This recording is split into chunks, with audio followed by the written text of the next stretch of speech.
নমস্কার। বৃহস্পতি মার্গী হচ্ছে। বৃহস্পতি এতদিন বক্রী ছিল। 11ই মার্চ সকাল 9টা 5 মিনিটে বৃহস্পতি বক্রী থেকে মার্গী হচ্ছে।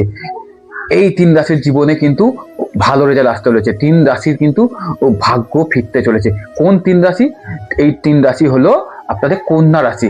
কন্যা রাশির বিয়ের জায়গা এবং ব্যবসার জায়গা, কর্মের জায়গা, যারা ব্যবসার সঙ্গে যুক্ত তাদের কিন্তু, এবং যাদের বিবাহ দীর্ঘদিন ধরে হচ্ছিল না, সমস্যায় ছিল, তারা কিন্তু বিয়ের জন্য ভালো সময় আসতে চলেছে এই 11ই মার্চের পরে। আর কোন রাশি? আর আছে হচ্ছে আপনাদের ধনু রাশি।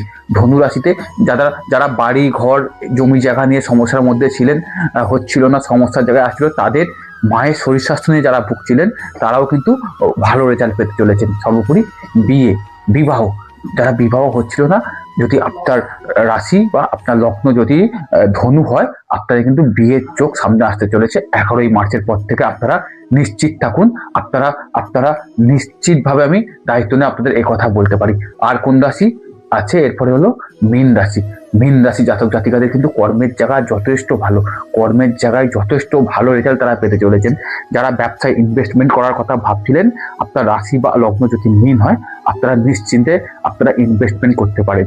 আপনারা যারা গাড়ি কেনার কথা চিন্তা ভাবনা করছিলেন তাদের জন্য ভালো সময়। এবং যারা কর্মসূত্রে বাইরে আছেন না, কর্ম পরিবর্তনের চেষ্টা করছিলেন, ট্রান্সফারের জন্য চেষ্টা করছেন, তারাও কিন্তু ভালো রেজাল্ট পেতে চলেছেন।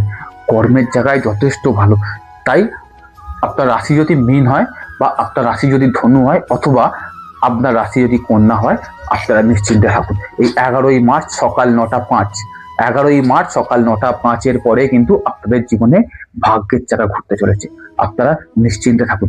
সকলে ভালো থাকুন, সুস্থ থাকুন। নমস্কার।